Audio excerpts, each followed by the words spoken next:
All right, kiddos, it's time to sharpen up those edges and grease up your chains. We are going to live it up with mountain life. Dropping in 5, 4, 3, 2, 1. How's it going, mountain lifers? My name's Colin Field. Welcome to Live It Up with Mountain Life. Thanks for listening. As a print journalist, I've spent 15 years interviewing people from all walks of life. Explorers, climbers, photographers, paddlers, skateboarders. I cut a couple decent quotes from each one, plug them into my stories, and forget about them. These interviews then disappear into the digital realm, never to be heard again. But they all contain some little gem, an anecdote that is hilarious or fascinating, something that's super interesting but just doesn't fit in my 1,500-word article. I've always found it to be a shame when these stories are gone for good. After doing my previous podcast with Carrie Medig, which was my first podcast ever, I learned this: podcasts are fun. And instead of losing those gems of knowledge, wisdom, or hilarity into the digital ether, I get to share them with you, the listener. The chance to speak with some of my idols, some of my heroes, and some of my friends is an honor. Getting to ask them the weird questions, poke and prod at what drives them, is the main reason I became a journalist in the first place. To satisfy my own curiosity and befriend some of the world's most interesting characters. For today's character, I've got adventurer Mario Rigby. But first, let's talk about our partners at Jack Wolfskin. For almost 40 years, the Jack Wolfskin name and paw print have been a symbol of their trailblazing spirit and regard for nature. Since 1981, they have led the pack with innovative, eco-conscious technologies, a commitment to social responsibility, and forward-thinking designs. If you haven't seen the Jack Wolfskin paw print before, it's because they have only just completed their newest den here in North America. Jack Wolfskin will see you in the wild, wherever that is for you. So, Mario Rigby. Mario Rigby's a self-described explorer, but he's not the most hardcore person out there. He simply comes up with an idea and goes for it, whether he knows how to do it or not. He walked the length of Africa from south to north in 2015. He paddled a kayak along the entire length of Lake Ontario in 2020. He drove an electric car across Canada in 2022. He's not doing these things the fastest. He's not the first to do them, nor does he pick the most difficult route. But his adventures are getting attention. With an Instagram following of 40,000 and a team of assistants managing his bookings, he's great at PR. But perhaps what attracts the most attention is the fact that he's Black. People of color have largely been ignored by the outdoor media. White explorers, adventurers, and athletes have hogged the limelight for decades, if not centuries.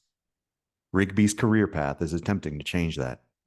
He's a member of the Explorers Club and a fellow at the Royal Canadian Geographic Society. His passion for representing people of color in the outdoor space, while also advocating for the environment, is an ambitious one. But Mario's resilience, patience, and determination make him the perfect man for the job. Here's my chat with Mario Rigby.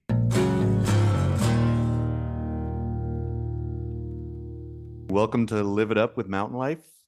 Mario Rigby, thanks for joining us. Thanks, Colin. Appreciate being. How's it going? It is going great. I mean, I'm here in Canada, and the winter is just about to drop. Spring is here around the corner, so looking forward to spring weather and spring adventures. Cool. Yeah. So for our listeners who maybe don't know who you are or aren't sure, who are you and what do you do? My name is Mario Rigby, and I'm an eco-explorer. I do expeditions that are human power based. So I do that to highlight sustainable adventures, as well as highlighting any kind of issues that are happening around the world that can be mitigated by having more of a sustainable approach to it.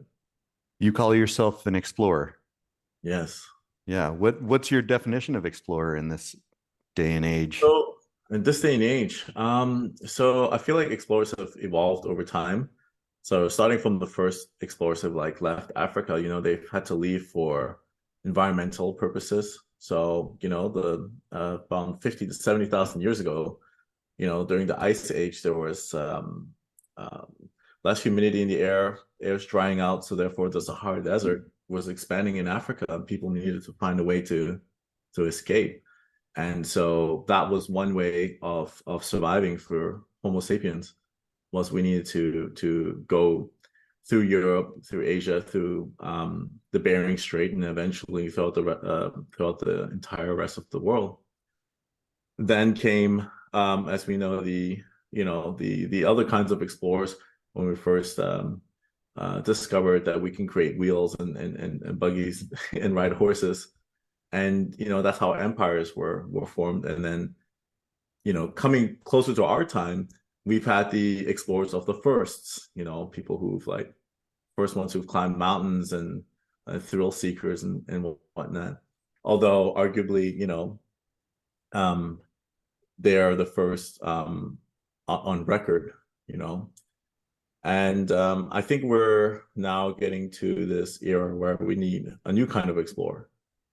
And that kind of explorer really looks at some of the issues pertaining around climate change, and also humanity coming together as one again. When we've left Africa, we were one, and we separated ourselves, and now we're coming back together. And so we need explorers to look at new ways to solve human problems, but also to solve environmental issues and problems as well.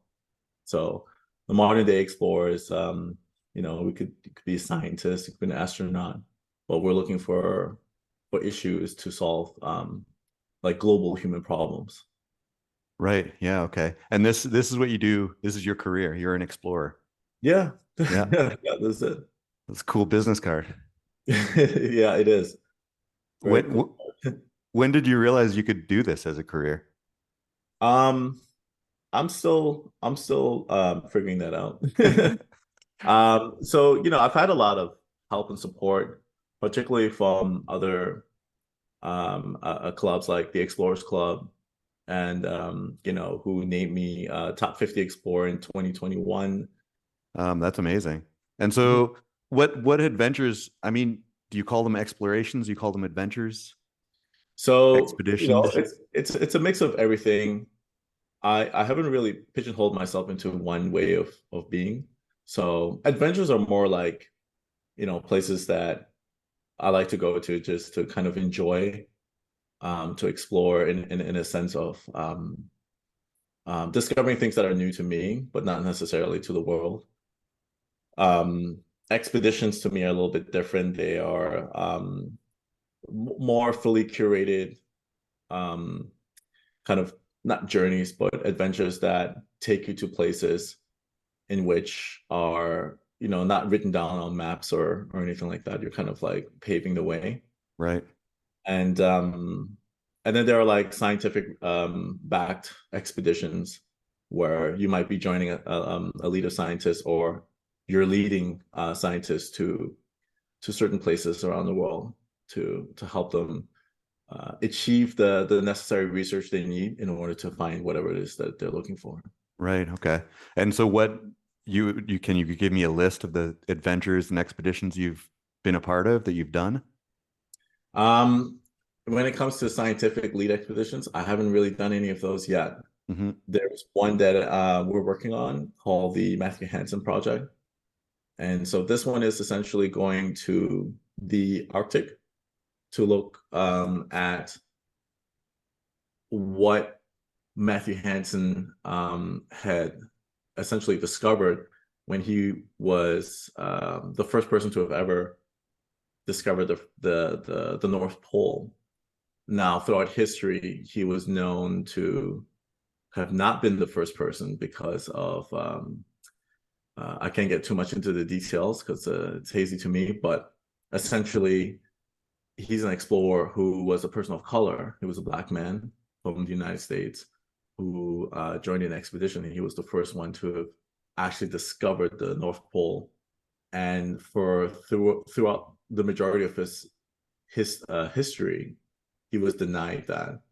Wow. And so what year was that? He did it back in April 6, 1909. Wow. And yeah, so he joined an expedition with lead explorer Robert Edmund Peary, and so he went ahead. And the reason he was so good at, being able to navigate through the North Pole was he actually lived amongst the indigenous people for about 2 years, along with Peary, and the indigenous people there had called him the kind man, or the, in their own tongue. And so he learned their language. He understood how to navigate through these Arctic regions, Right. and didn't lead the expedition, but he was the first one to step foot in the North Pole. Wow, cool. So, but I mean, you've done other adventures. Like, I'm just sort of, I mean, our readers don't necessarily know the things that you have done. So, can you give me a sort of list of things you have done already? Yeah, so I did just like, I would say, like, most recently I this was more like for fun. This is, I would consider this an adventure. But I was able to do some to write down some research behind what it takes to drive an electric vehicle across Canada from East Coast to West Coast. Mm-hmm. And essentially, what I did was work with a university where we looked at, like, what are some of the easiest charging stations and what are some of the hardest charging stations, and why it is that way, and what we can do to make charging electric vehicles easier going across Canada, which would be a more viable way to have a sustainable transportation future, right? Mm-hmm. But at the same time, I think the most sustainable transportation future is to have more rapid transportation, and to have, like, localized travel be more human powered. Right. Yeah. Yeah. And then before that, I did what did I do? I did some kayaking across Lake Ontario, the Yeah. length of Lake Ontario. I've done traverse of the Turks and Caicos Islands, being the first person to have ever done that on, in like written documentation. Right. So, and that expedition was really to look at how the ecosystem of the Turks and Caicos really looks like altogether, with all the 7 main islands combined, Mm-hmm. and how important that ecosystem is, and particularly the coral reef system, which is the 3rd largest in the world. And Turks and Caicos Islands is a population of only 45,000 people, but yet we have one of the largest coral reef systems in the world. And so I think we have a huge responsibility for that. And part of this expedition was to encourage local people, particularly Caribbean people who are born and raised there, to have real interest in taking care of our coral reef systems. And so we were raising a lot of money for this charity called the Coral. Sorry, I should know these things. It's a charity in which restores coral reefs in the Turks and Caicos Islands. So it's called the TCI Reef Fund, and we were able to raise funds for that as well. And then before that, I mean, I've done a few other things, and then of course, the main one of which kind of like made my name was the walk across Africa, which was a 2.5-year expedition, walking the length of Africa from Cape Town to Cairo. Wow. Yeah. Yeah. I mean, that sort of overshadows your other adventures. It certainly does. Yeah. Yeah. Yeah. I don't think there's going to be anything as intense as that. I think it's just going to be more of a series of doing, little kind of projects in comparison to that. Yeah. So, but I know that, like, other explorers like Mike Horn, who is like a living legend, who has circumnavigated the globe twice using only human powered propulsion. Right. Yeah. Sorry, not human powered propulsion. He used like basically non motor propulsion, so like sailing, running, cycling, and swimming. Wow. Yeah. Cool. And why did you do that African expedition? Was that your first sort of big expedition where you were sort of becoming an explorer? It was the first big one. I trained leading up to it, with, and I would say it's my first big one because before that, my training was walking from Toronto to Montreal and Toronto to Hamilton, which is, we're talking 70 kilometers and 550 kilometers. And that was honestly my real first taste in kind of like long, ultra long kind of hikes. Yeah. So we're more than sometimes 10, 14, 16 hours a day walking. And I had a training coach who taught me how to like kind of go through the paces, understand like how to sustain my caloric intake, and my gait cycle analysis. All these kinds of things were really interesting, and like I took this like exponential learning curve, and I applied that to my walking across Africa. And then of course there was a portion of which I did, which was by kayak, and that was roughly around 500 kilometers as well. And prior to kayaking, I've actually never kayaked before. So I was learning along the way. And I would say the same for walking Africa. There was a lot of things that I've done that I learned along the way. Right. I mean, it seems from what I know of you, it seems like that's how you approach things, sort of just show up and do it. Is it? Yeah, just show up and do it. But like there's also, it's the way I like to learn things is, I just kind of throw myself in there, move slowly, and then as I get better at it in real time, I'll keep pushing.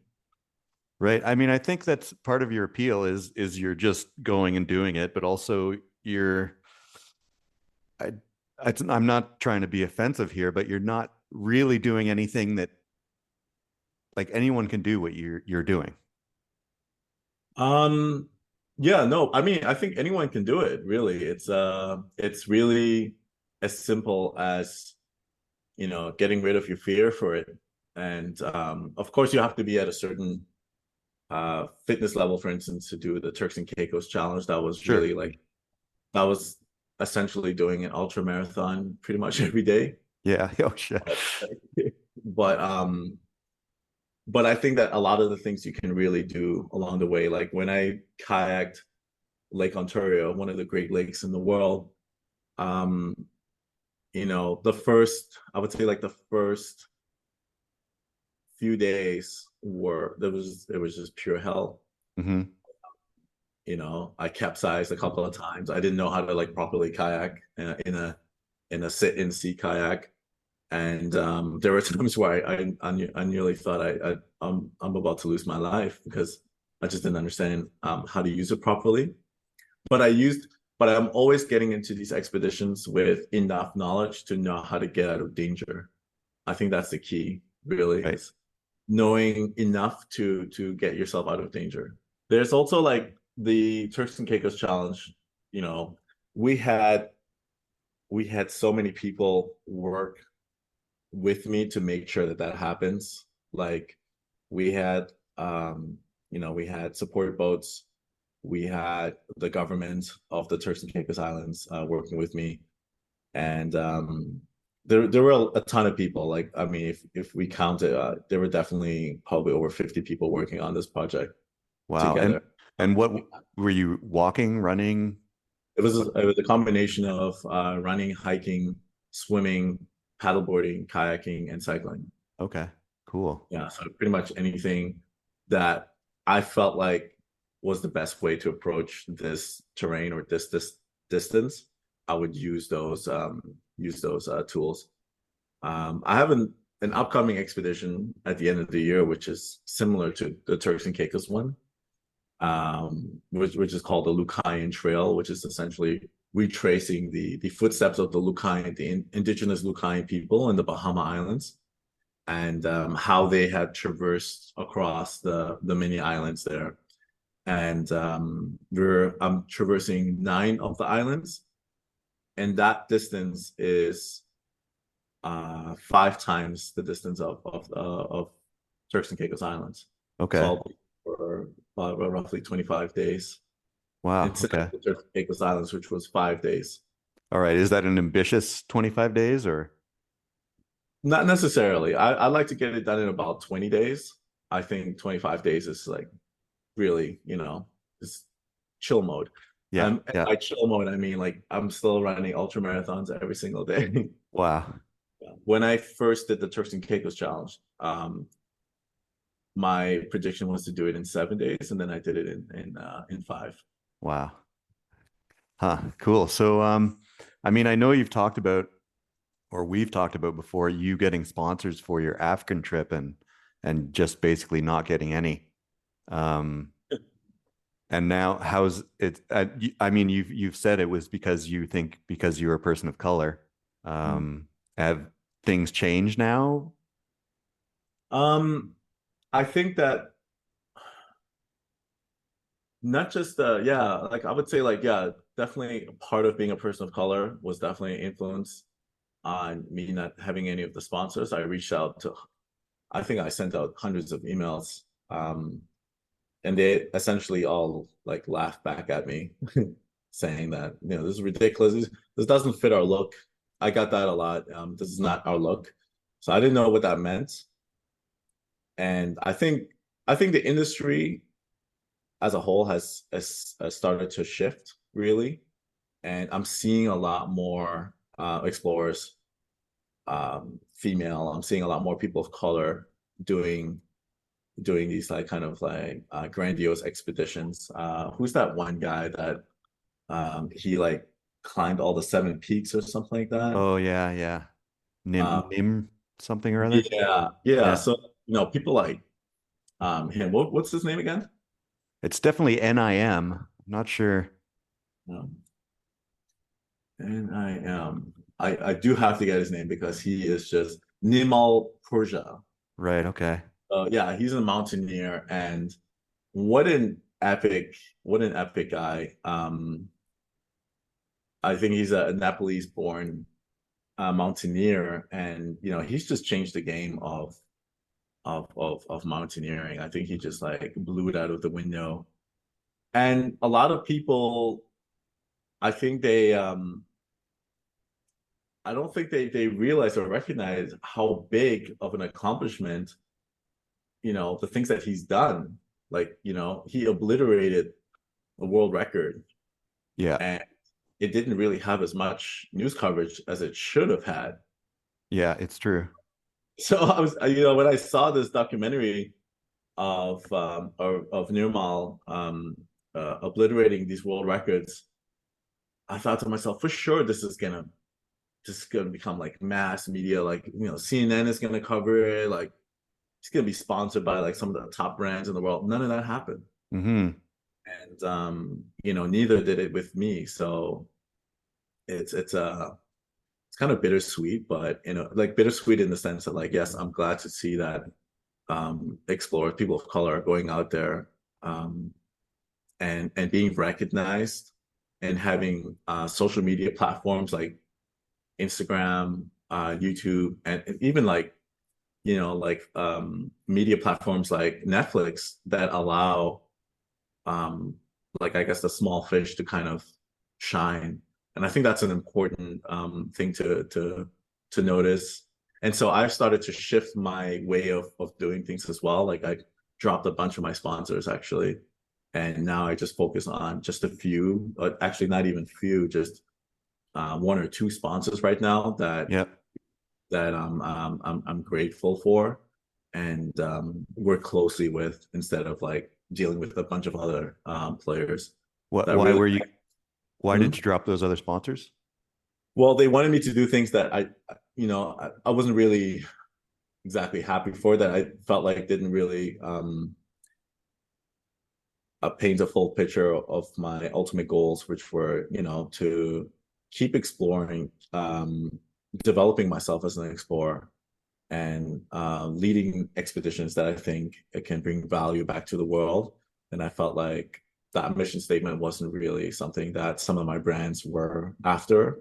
So now I'm looking for, well, I'm not looking for, but I have found brand sponsors that are really endorsing my expeditions and endorsing my mission statements, my goals, dreams and all that kind of stuff. And they're also supporting, people of color, diversity, inclusion, as well as focusing on Indigenous inclusion.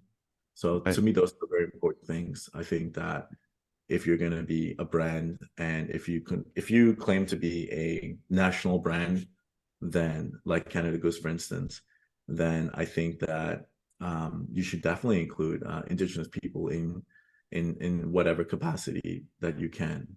Yeah. Yeah. So who are your sponsors right now? At the moment, just Canada Goose. Okay. Yeah. Wow. Okay. So you mentioned last time we talked about you were going to do a trip tracing the West African slave trade. Is that still in the cards? That's a tough one. Yeah, I'm glad you brought that up. I haven't heard that one in a while. Yeah. So the West African slave trade route. So the Turks and Caicos expedition was actually supposed to be training to get me ready to be able to kayak across large bodies of water. And part of the West African slave trade route was to kayak the entire length of the Atlantic Ocean from Ghana to Turks and Caicos Islands.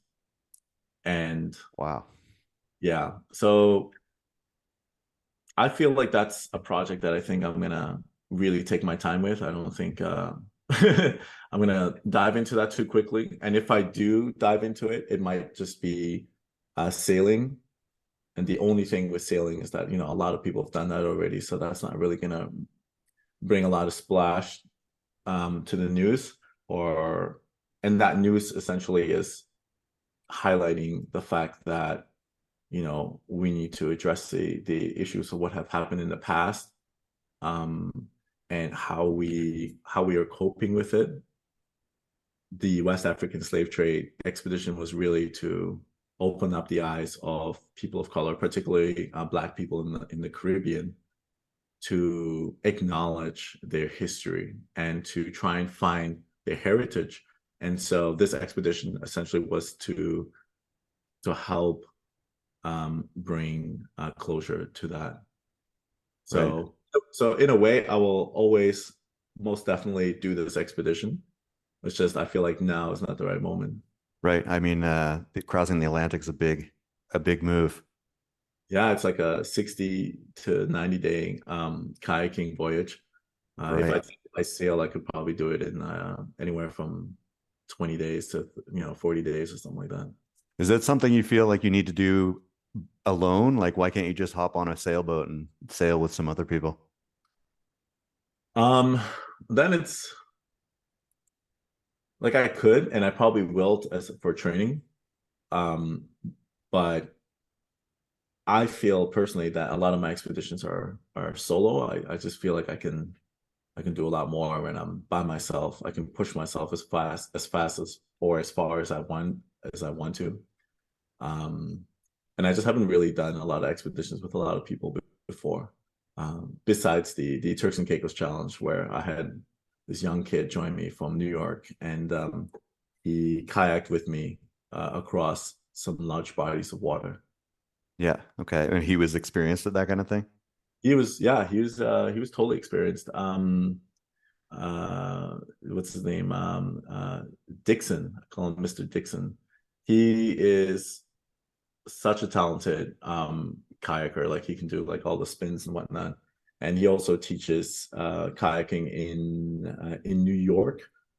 He's got this awesome program where he takes inner city kids out, teaches them how to kayak, but not just to teach them how to kayak, but also teaches them, survival and leadership skills, which they can take with them throughout the rest of their lives. And I think that's an important thing. Yeah, for sure. For sure. Let me see here. So you have you're doing this for a living. So are you just doing expeditions? What else are you doing? What else are you doing? So most of my time I focus on one expedition a year. So I focus on something like really hard and heavy. The last year I wasn't able to do the ultimate thing that I really wanted to do, which is actually happening this year instead. which is the Lucayan Trail. And then I have a series of adventures in between, and then in between those series of adventures, I'll do some travels that are based on like for instance, I went to Mexico and I did a tour around the country, East Coast, West Coast, North, South, Central, and where I looked at sustainable ecotourism and which guest house, which tour guide companies are doing these kinds of things in Mexico, so that people can kind of follow like I don't know, my journey across Mexico in a sustainable way. Of course, traveling is not sustainable if you're on a bus or an airplane, but we haven't really figured that out in humanity yet, where we can create sustainable transportation in such a way. So this is like obviously considering just the places that you go to. Are they Mexican owned? Are they locally owned, or are they focused on giving back to the community? Those are the kinds of things that I do if I'm not doing an adventure or an expedition. Okay. Yeah. And you're obviously media savvy. So you have a PR agency working for you now? So I have an agency that focuses on endorsements. So, and of course, right now I only have like just the one brand, which is Canada Goose. So they don't have a lot of work to do with me. Yeah. But yeah, I do have a team that help me out and kind of restructure my media campaigns to make sure that when we do expeditions, it really hits a lot of eyes and interest around the world. Right. Okay. And to go back to the start, you grew up in, well, Turks and Caicos. You were born in Turks and Caicos? Yeah, so I was born in the Turks and Caicos Islands, but I was actually raised in Germany. I lived there for about 10 years, and then after Germany, moved back to Turks for a few years, and then from there, moved to Canada.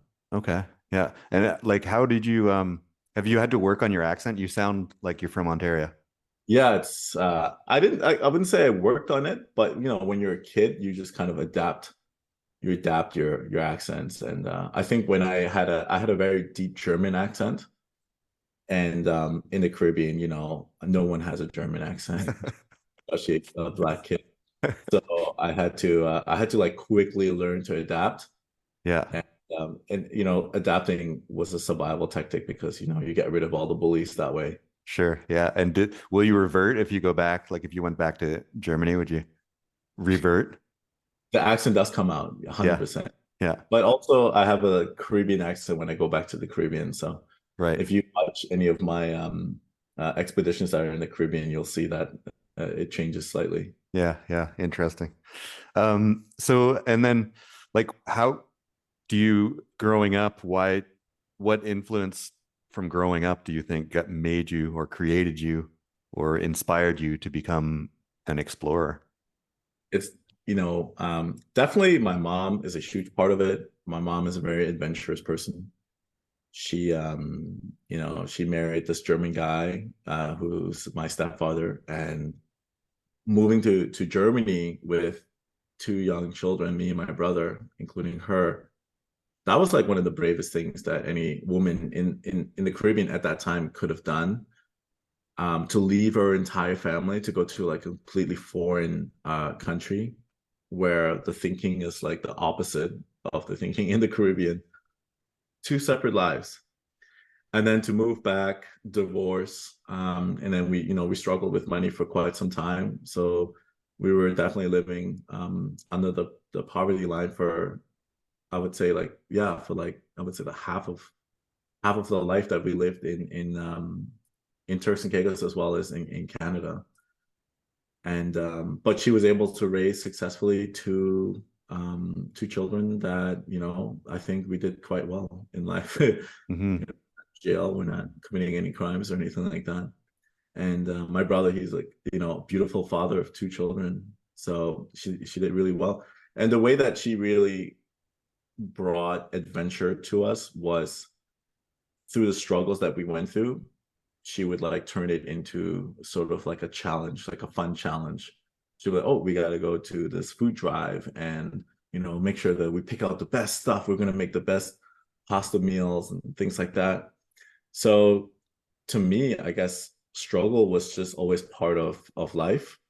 And, I know a lot of people, they deal with struggle differently. And I think that I was incredibly lucky to have a mother who encouraged us to keep lifting our heads up high and seeing struggle as not a deterrent to success, but as a part of a journey to success. Right. Okay. And so how did you get into sort of outdoor stuff? The outdoor stuff happened because I wanted to walk the length of Africa. Wow. So I just became interested in well, before that, in the Caribbean, me and my brother, we would just we would hike around. But we didn't call it hiking. It wasn't something that we considered outdoorsy. We just played. We were kids. We played. And I remember creating like little paths through the bush to get to like my favorite coconut tree, and we would create these paths to go to the beach. And we would sometimes camp out overnight. And again, we didn't call it camping, we just called it fishing. And sometimes, we would just fish and we would camp out in these caves. And we had like a frying pan, some salt, pepper, fishing lines, and a hook. And that's how we survived. And it was so beautiful.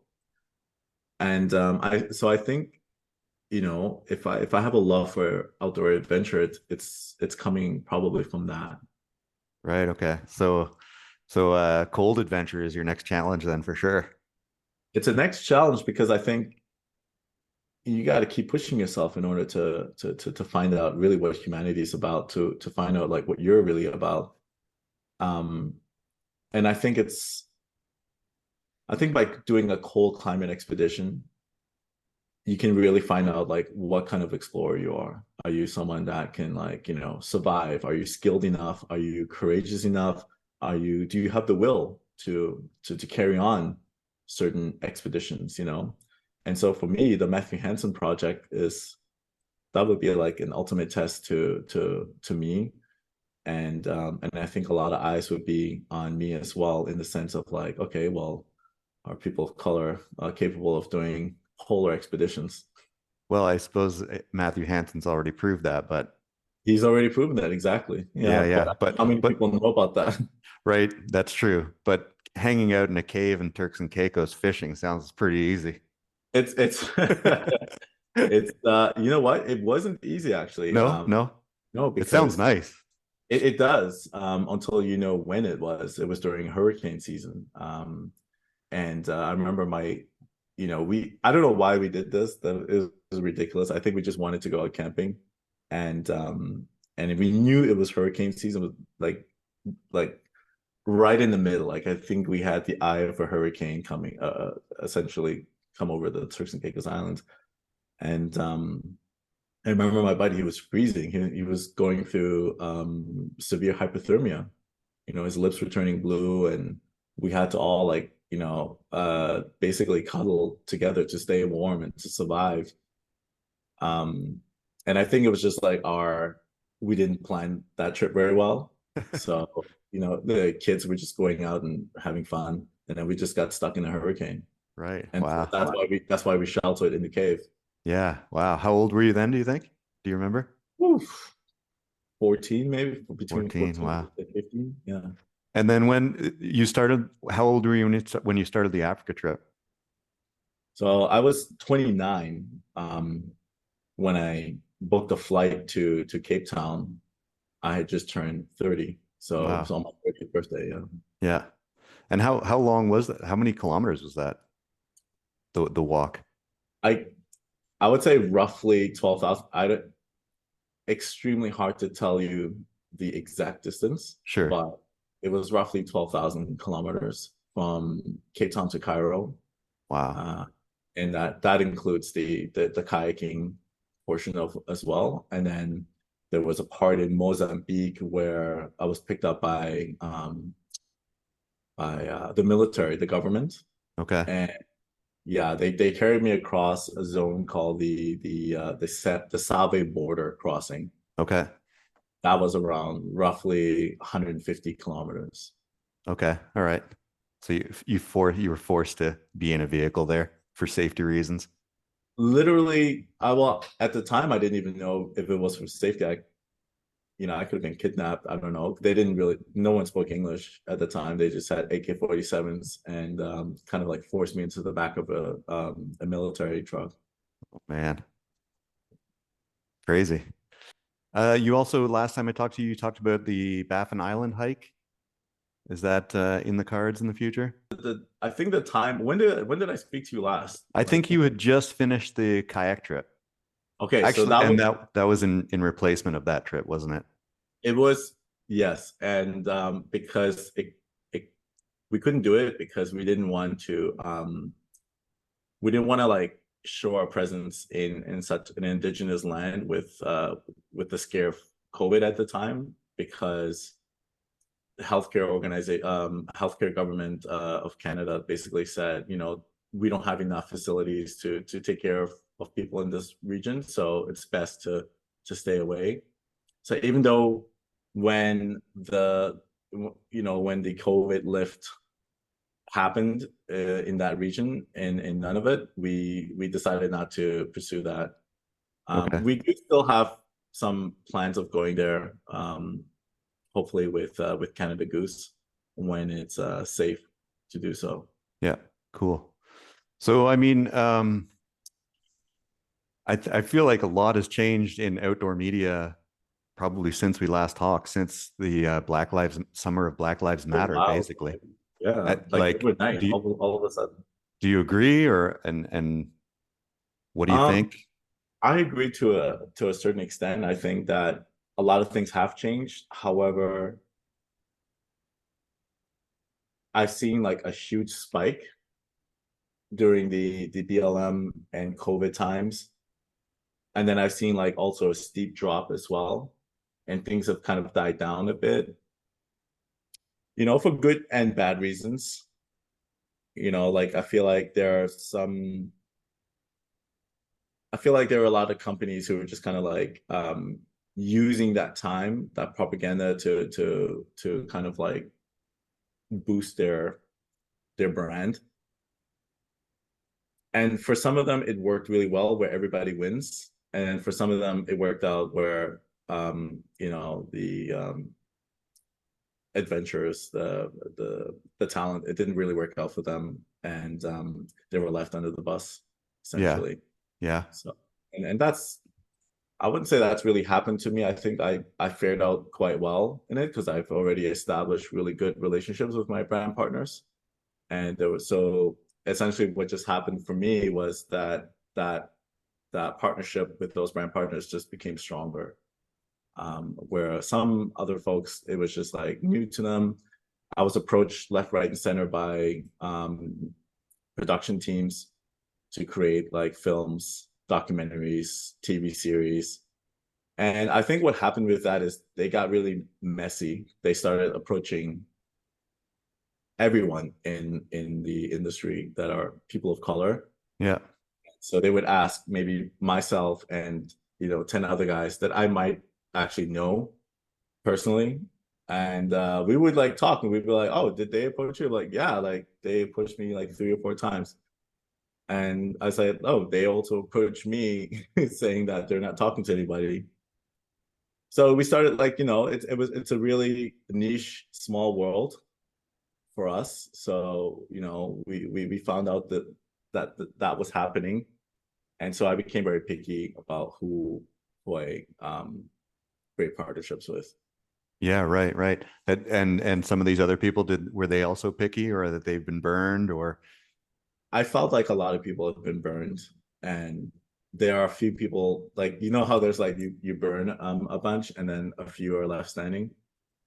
So Yeah. like, I'm again grateful and fortunate that I'm one of the few ones left standing, but I feel like the other ones, they may not have been cautious enough going into these brand partnerships, like signing deals, signing endorsement deals. I think this is very important to have lawyers and accountants look after your finances and stuff like that. I think Right. this, like, to really secure yourself. Yeah. And how would you say outdoor media is doing at representing people of color these days? I think Speaking to an outdoor media company yeah, I know, representative. right? Yeah. Um, again, I think some of them are doing a fantastic job. Others are, you can tell that it's maybe not the most authentic approach. And sometimes you think it looks like it's just a trend, you know, like you see like Women's Month, for instance, it'll just all, you know, they represent that, and then they forget about other things, and then there's like Indigenous Week, or and then they forget about, it's just kind of like going with whatever the trend or whatever the hot thing of at the moment is. So I think, you know, are they really representing people of color in these industries? If you look at if you go back to some social media accounts, like big outdoor companies, and if you look at like during the time of BLM, there's like a lot of like brown faces on their social, and then all of a sudden it just goes away. Right. Yeah. Then you have to like, oh, like, okay, cool, here's one brown person every, like, I don't know, every 2 months or so, and then it just becomes less and less and less and less. So I think it's a continuous fight. And the reason, you know, a lot of people ask like, oh, well, why is this fight so important? I think this fight is incredibly important because, you know, to have people of color represent the outdoors is, I think, one of the most essential things that you can do for the human species. If the majority of people are not interested in the outdoors or care about the environment, then that's the majority of people who will allow the climate crisis to continue on going or don't know enough about it. To have a very small group of people be the only leaders in the outdoors who say this is how we should do things, this is incredibly dangerous. I think we need to diversify, and we know that by diversifying in all fields, it's always, typically it's always a better thing to do, to have a kind of like a homogeneous approach to it. So I think that we can't just, you know, do a post about a Black person and say, okay, we've done our job. I think it requires a lot more attention and effort. We have to go into communities. We have to educate people. We have to allow them to be empowered. We need to have them empower themselves. And that's what I'm trying to do when I do expeditions in the Caribbean, for instance, like the Caicos Challenge or the Lucayan Trail. It's, you know, we try to bring up communities that support youth programs that help kids understand their environment, and so that they can become what do you call it? They can become what do you call it? Sorry, what's that word I'm looking for? I don't know. I want to say like passionate about the outdoors, but I don't know what the word. No, not just passionate about the outdoors. Yeah. Ambassadors. Ambassadors, people who will help create sustainable approaches to the environment in which they live in. Right. So I think that's important. I think it's also important for Indigenous communities to allow them to live in their land as they have for thousands of years. I think when we lose that, we lose a huge part of humanity. I think we will lose how we truly were as humans before the industrial civilization. Yeah. So how do we, I mean, how do we get more people of color in the outdoor? Well, just space by and doing industry. that, education. But I think again, those brands they have to put effort and money into it. They can't just slap like, a billboard of like a Black person or a woman and be like, expect them to just come, because Right. how are they going to come if they come from marginalized communities? As an example, we have to go in there. We have to create communities that have easy access to the outdoors. So whether that's transportation, education within the schools, or even having programs that they can take buses to schools and take them out to to the woods, to the forests, to the beaches, wherever they need to go, or even sailing. Just to understand that, because for me, I think that's been my biggest blessing, which is that I've been exposed to the outdoors, and that's given me confidence. Learning how to survive has brought me confidence, has brought me like as I was mentioning before, surviving that hurricane in the cave in Turks and Caicos Islands. Yes, that was like I would say that was a silly mistake, but I learned how to survive that situation, learning how to like keep the fire going and staying warm. That builds confidence and teamwork, and I think that's essential for any youth program. So I'm a huge believer in getting to the youth, educate them about the outdoors, teach them how to survive so that they know how to stand on their own 2 feet, and teach them leadership skills so that we can have the next generation of people, be people of color, be women, and global. You could like have rental programs. You can have volunteer programs of, camp leaders who teach youth, or who are willing to volunteer their time to teach the youth. I think for every youth that you educate and that you motivate to become a good leader, is, I always say, like, one less bad person on the planet. Right. One Yeah. person that's going to see the world as inherently bad, Right. can change their thoughts and think, and so that they can think of the world as inherently good, which it is, I think.